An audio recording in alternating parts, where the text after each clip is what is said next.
तो आज हम जा रहे हैं वाइन टेस्टिंग के लिए। वाइन ऑस्ट्रेलिया का एक प्रमुख धंधा है। असल में हम कहे जाए ऑस्ट्रेलिया में कोई बहुत ज़्यादा चीज़ें नहीं बनती है, और जो चीज़ें उनमें वहाँ बनती हैं उनमें से वाइन जो है सबसे कॉमन चीज़ है। तो क्योंकि ऑस्ट्रेलिया में अंगूर की खेती बहुत ज़्यादा होती है, रादर हम ये कह सकते हैं कि ऑस्ट्रेलिया के पास वास्ट लैंड है और वहाँ पे अंगूर उगाई जाती है। तो अंगूर से जो है वो लोग जो है काफ़ी सारे वाइन बना लेते हैं। तो आपको जगह जगह पे वाइन इंडस्ट्रीज़ मिल जाएगी जो खुद की वाइन बनाते हैं अलग अलग टेस्ट की, और वो खुद उसको प्रोसेस करते हैं और अपने ही स्टोर पे, अपनी ही जगह पे जो है वो उसको बेचते भी हैं। बेचते हैं इन द सेंस कि मतलब आप वहाँ पे पी सकते हैं, आप वहाँ से ख़रीद भी सकते हैं। तो आज हम जाएंगे वाइन टेस्टिंग के लिए। हमारा कोई इंटरेस्ट पीने में नहीं है, जस्ट टेस्ट करने के लिए कि भाई किस किस तरह की वाइन वो बनाते हैं। तो वो जो है आपको थोड़े से सैंपल के फॉर्म में देंगे 20-20 ml के करीब, और उसको आप टेस्ट कर सकते हैं, देख सकते हैं, और आप प्रोसेस समझ सकते हैं कि किस तरह से वहाँ वाइन बनती है।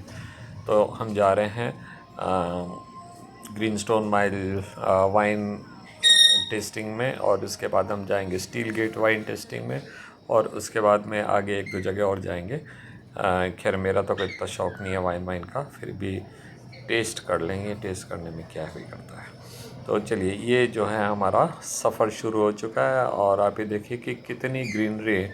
आपको इक्का दुक्का जगहों पे कई मकान दिखेंगे, मतलब आप किलोमीटर्स चले जाएंगे आपको कोई गांव नहीं दिखेगा, शहर नहीं दिखेगा। और उसके बदले में अगर हम इसको इंडिया से कंपेयर करें तो इंडिया में आप रोड पे अगर चलते हैं तो आप थोड़ी थोड़ी दूरी के अंदर जो है आपको गांव मिलेंगे।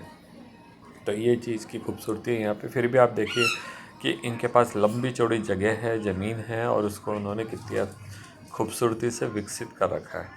फालतू झाड़ जंगाड़ आपको वहाँ पे नहीं मिलते हैं। लोग जो है उसको बहुत अच्छे से मेंटेन करके रखते हैं। कारण क्या है कि सबके पास, जितने भी फार्मर्स हैं, सबके पास अच्छे इक्विपमेंट्स हैं, सबके पास अच्छी मशीन्स हैं जिससे वो काम करते हैं। वो लेबर कोई हाथ से नहीं कर रहा है, वो लेबर तो मिलती भी नहीं है, मिलेगी तो बहुत एक्सपेंसिव होगी, हम कोई अफोर्ड नहीं कर पाएंगे। अनदर चीज़ जो मैं आपको यहाँ बताना चाहता हूँ, ये जो रोड जिस पे हम चल रहे हैं ये नॉन टोल रोड है। आप इंडिया में अपने घर से बाहर निकले और मेन रोड पे पहुँच जाएँ, आपको कोई रोड ऐसा नहीं मिलेगा जहाँ पे आपको टोल नहीं देना पड़ता हो, except for as few states जहाँ पे कि जो स्टेट रोड से वहाँ पे टोल नहीं लगता। लेकिन यहाँ ऑस्ट्रेलिया में मैंने एक बात देखी है कि आपको टोल वाला रोड तो मिलेगा, बट टोल वाले रोड के पैरेलल आपको नॉन टोल रोड मिलेगा ही मिलेगा। It is not a compulsion for everyone to pay toll and take toll road. तो आप किसी भी जगह जा सकते हैं बिना टोल दिए। मैं विक्टोरिया से लेकर के और सिडनी तक, और सिडनी से कैनबरा तक गया हूँ बिना एक भी पैसा टोल दिए। तो वहाँ आपको टोल देने की कहीं ज़रूरत नहीं पड़ती है। हालांकि नॉन टोल रोड की जो है स्पीड लिमिट गांव के आसपास आकर के 80, फिर 60, फिर 40 हो जाएगी, और बाकी मेन रोड पे जो है आप 110 तक चला सकते हैं। जबकि अगर आप आप टोल रोड पे होंगे तो आपकी गाड़ी की स्पीड जो है वो मोर और लेस 120 तक जा सकती है, और वो कोई गांव के अंदर से निकलते नहीं हैं, वो सब जो है सीधे पास हो जाएंगे। तो यही वहाँ के टोल रोड की खूबसूरती है। तो टोल रोड से आप अगर लॉन्ग डिस्टेंस पे जा रहे हैं तो आपका 1-2 घंटा बच सकता है। अगर मतलब मान लीजिए कि आप 6 घंटे का सफ़र कर रहे हैं तो टोल रोड पे शायद वो आपको 4 घंटे का पड़े या 4.5 घंटे का पड़े। लेकिन फिर वहाँ आप कई सारी चीज़ों को मिस भी करते हैं। तो जो आप यहाँ पे देख रहे हैं, यहाँ देखिए मतलब नॉन टोल रोड हर कोई यूज़ कर रहा है। स्पीड देख लीजिए आपकी 80 किलोमीटर की दिख रही है, और रोड कोई इतने सीधे होते नहीं है कि आप 80 से ऊपर चलाएंगे। चलाइए, गाड़ियाँ बहुत अच्छी होती हैं। ज़्यादातर मैं विक्टोरिया में रह रहा हूँ, तो विक्टोरिया में जो है एक कॉमन चीज़ मैंने देखी है कि यहाँ पे सारी जो ज़्यादातर गाड़ियाँ बिकती है, आप मैं कह सकता हूँ बल्कि 90 से 95% कार्स जो बिकती हैं, कार्स और एसयूवी हो या कोई वैन हो या जो भी हो, वो सब ऑटोमेटिक होती है। तो वहाँ आदमी गियर बदलने में विश्वास नहीं करता। जबकि जब मैं सिडनी गया था तो सिडनी में ज़्यादातर लोग गियर्ड व्हीकल चलाते हैं। तो वहाँ गियर्ड व्हीकल जो है जनरली सिडनी में लोग लेना पसंद करते हैं, पर मेलबर्न में जो है नॉन गियर व्हीकल ही ज़्यादा कॉमन है। चलिए कुछ बात करते हैं ट्रैफिक रूल्स की। तो ये जो रोड है आप देख रहे हैं, इस रोड पे आपको दो लाइन दिख रही हैं। और ये दोनों लाइन जो है वो बहुत मतलब स्ट्रेट लाइन है, मतलब इसमें कहीं कट नहीं है। तो इसका मतलब ये है कि आप अपने ही लेन में रहेंगे, आप ओवरटेक नहीं करेंगे। और देखिए गाड़ियाँ जब आ रही हैं तो वो अपनी लेन के अंदर ही चल रही है, वो कभी उस मिड लाइन को टच भी नहीं कर रही है। हम इंडिया में देखते हैं कि लोग गाड़ियाँ ऐसे चलाते हैं अंधाधुंध कि वो बीच की लाइन को भी क्रॉस कर रही है, कभी उधर जा रही है कभी इधर जा रही है। ये चीज़ें वहाँ देखने को मिलती है। मतलब आप देखिए किसी भी हालत में आदमी जो है अपनी गाड़ी को इतना लंबा टर्न नहीं लेगा कि वो जो है डिवाइडिंग लाइट को ऊपर से चल जाए। डिवाइडिंग लाइन को अवॉइड ही करते हैं सब। तो बहुत ही अच्छी तरीके से वहाँ पे लोग गाड़ियाँ चलाते हैं।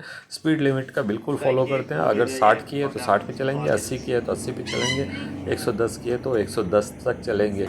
मतलब कुछ तो मेरे एक फ्रेंड है, उन्होंने कहा कि जो गोरे हैं, जो वहाँ के लोग हैं, वो तो स्पीड लिमिट को फॉलो ऐसे करते हैं कि अगर 110 दिया है तो वो गाड़ी 110 पे ही चलाएंगे, अगर 100 दिया है तो वो गाड़ी 100 पे ही चलाएंगे। वैसे ऑलमोस्ट 10% तक जो है आप ज़्यादा चला सकते हैं, लेकिन फिर भी जो है वो रिस्क भी वो नहीं लेते और लेना भी नहीं चाहिए।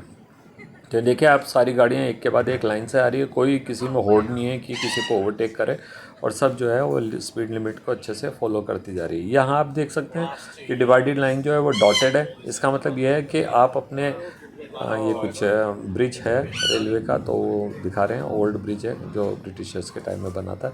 ब्रिटिशर्स की कॉलोनी है ऑस्ट्रेलिया, तो आप जानते हैं। चलिए जब तक तो लाइन भी चेंज हो चुकी है। यहाँ आप देख सकते हैं दोनों जो डिवाइडिंग लाइन है वो गहरी लाइन है और उसमें कोई डिवीज़न नहीं है। इसका मतलब ये है कि अभी आप ओवरटेक नहीं कर सकते।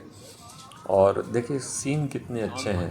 आप पूरे रास्ते आप किलोमीटर्स चले जाएंगे, 100 किलोमीटर, 200 किलोमीटर, 500 किलोमीटर, तब भी आप थकेंगे नहीं, क्योंकि सीनरी इतनी अच्छी होती है। चलिए अब आप देख सकते हैं डिवाइडिंग लाइन जो है डॉटेड आ रही है। इसका मतलब ये है कि कोई भी, दैट इज़ लेफ़्ट साइड वाला या राइट साइड वाला, अगर ओवरटेक करना चाहे तो कर सकता है, प्रोवाइडेड आगे जो है करीब 100 मीटर 150 मीटर तक जो है कोई भी गाड़ी नहीं आ रही हो।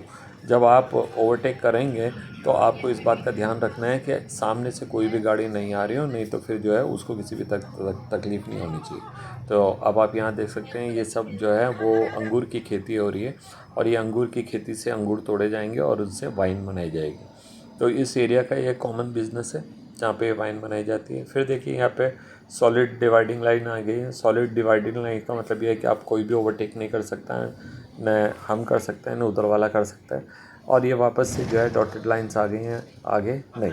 यहाँ पे आप अभी एक विशेष तरह की लाइन देख रहे थे जिसमें क्या है कि हमारी साइड में तो डॉटेड थी, उस साइड में सॉलिड थी, मतलब हम ओवरटेक कर सकते थे पर वो नहीं कर सकते थे। तो इन सारी चीज़ों को वहाँ के लोग इतने अच्छे से फॉलो करते हैं कि आप पूरे पूरे सप्ताह भर अखबार पढ़ लोगे और आपको कोई एक्सीडेंट का केस दिखता नहीं है। और इंडिया में कोई दिन ऐसा होता नहीं है जब हम मेजर एक्सीडेंट नहीं पढ़ते हो, जब लोगों ने अपनी जान नहीं गंवाई हो। एक तो हमें ये समझ नहीं आता है इंडिया में लोगों को रेस लगाने की बड़ी आदत है, मैं इससे आगे निकल जाऊँ, मुझसे आदत। मैंने ऑस्ट्रेलिया में किसी को रेस लगाते हुए नहीं देखा है। सब अपने पेशेंस से, अपने लिमिट से, अपने हिसाब से गाड़ी चलाते हैं। यहाँ देख लीजिए आप, सारी गाड़ियाँ एक के बाद एक चल रही है लाइन से, कोई किसी को धक्का देते हुए आगे बढ़ नहीं रहा है। अब देखिए स्पीड 50 की हुई हमारे ड्राइवर ने, हम अभी वैन में हैं असल में, तो हमारे ड्राइवर ने अपने आप से स्पीड कम कर दी है। ठीक है, आगे विलेज आ रहा है, चौराया है, तो स्पीड लिमिट कम है, तो स्पीड लिमिट को सब फॉलो करते हैं। अब यहाँ पर रेलवे क्रॉसिंग है, तो इस रेलवे क्रॉसिंग के हिसाब से वहाँ पर दे रखा होगा जो भी स्पीड लिमिट है। तो देखिए स्पीड लिमिट सब ने मतलब फॉलो की है। तो ये एक बहुत ही खूबसूरत चीज़ है कि नियमों का इतना अच्छे से पालन करते हैं, हर जगह पालन करते हैं, तो कभी भी वहाँ पे किसी भी तरह की आपको एक्सीडेंट्स वगैरह देखने को नहीं मिलता है। चलिए अभी हम आ गए हैं विलेज में। इस विलेज में फिर अब आपको कुछ मकान देखने को मिल सकते हैं। इस साइड में ये सारे मकान जो है ना लकड़ी के बने हुए मकान हैं। लकड़ी के बने हुए मकान मतलब इतने कोई ख़ास मजबूत भी नहीं। आप एक खींच के एक घूंसा देंगे तो आपका हाथ अंदर अंदर चला जाएगा। लेकिन वहाँ ज़रूरत ही नहीं है लोगों की, कोई चोरी चकारी करता ही नहीं है, क्योंकि क्या ले जाएगा घर के अंदर लोग, कैश वैश तो रखते ही नहीं है ना। खिड़की हैं तो उसमें कोई ग्रिल नहीं लग रहा है। हमारे यहाँ हम इतनी मोटी मोटी दीवारें बना रहे हैं, फिर खिड़कियाँ लगा रहे हैं और उसमें ग्रिल लगा रहे हैं और फिर कैमरा फिट कर रहे हैं।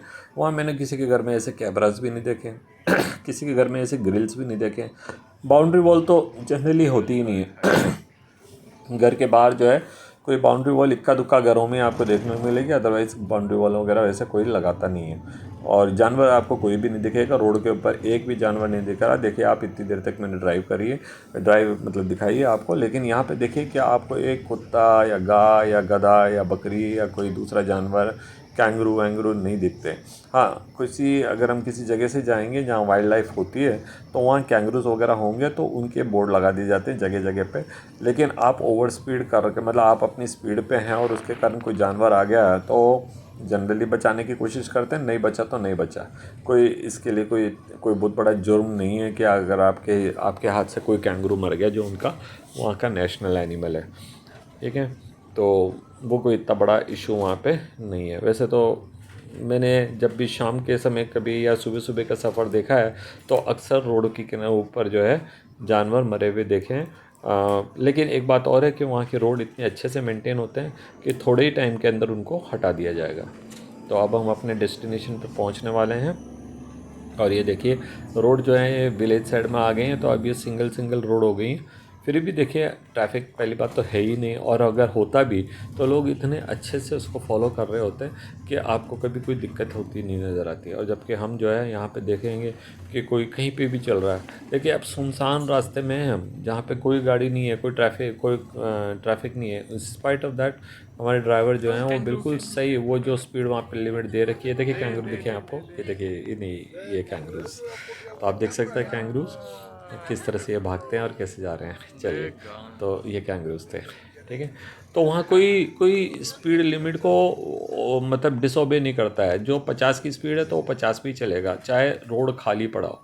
हमारे यहाँ पे तो हम लोग हमेशा बस नियम तोड़ने में हमारे को बड़ा गर्व महसूस होता है, जबकि वो महसूस करते हैं गर्व नियम से चलने में। तो आगे है हमारा डेस्टिनेशन, ये वाइनरी है, ग्रीनस्टोन वाइनरी। और अब हम यहाँ पे जाएंगे और देखेंगे कि मतलब क्या क्या व्यवस्था है। एक बात और है कि किसी भी जगह पर आप जाएंगे, मेरे को ऑस्ट्रेलिया में अमूमन 95% प्लेसेस के अंदर कहीं पार्किंग नहीं देनी पड़ी है। मतलब हम लोग चाहे वो अपनी पर्सनल गाड़ी से जा